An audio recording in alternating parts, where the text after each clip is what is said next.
એક મિત્ર છે, અમે બે પેલા નાના હતા ઘણી વાર મળતા. મારે વાહન થતું એને વાહન થતું, એને હુતેર આવી ગયું, મારે જેમ નમ છે. એટલે હુતેર એટલે સગવડતા વધી ગઈ, આમ સુખી જરાય નથી. તો એને મને કે 10 કરોડનો બંગલો બનાવ્યો, હાલ જોવા. મેં ગયા 10 કરોડ બંગલો. મને કે આ રૂમ ને આ રૂમ ને આ છોકરી રૂમ ને આ છોકરા રૂમ ને આ મારા મિસિસનો રૂમ ને આ ફલાણા રૂમ ને આ અમારો રૂમ ને બધું બતાડ્યું. બધું એક ઢેવલીએ લઈ ગયા ને મને કે 10 લાખનો સેટી છે, 10 લાખની. મને કે આમાં 5 લાખનું તો ગાડલું છે. હે 5 લાખનું ગાડલું? મને કે હા મોટા. મને કે બે મેં કે ત્યાં મારું કામ નહીં, હું ગઠોડાવાળામાંથી બેહું છું, અહીં મને નહીં સુધીર આવે.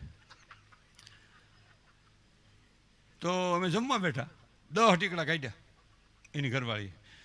આ મગજનું, આ નાના મગજનું, આ ફેફસાનું, આ કિડનીનું, આ ઓજરીનું, આ સંડાસનું ઉતરેનું, બધે 10 દીધા આવી જાય ટીકડા. હા સાચી વાત કરું. અને પછી જમવા બેઠા એટલે શીરો બનાવ્યો હતો. હું મહેમાન થઈને ગયો એટલે શીરો બનાવ્યો. મને કે આ ટેબલ છે ને, આ જો ડાઇનિંગ ટેબલ, મને કે આ 4.5 લાખનું. ઓહો બહુ સરસ. એટલે એની છોકરાની મિસિસ આવી ને એટલે આવડી આ બાઈ શું કે આવડે અમારા મિત્રની ઘરવાળી, કાકાના શીરો આપ.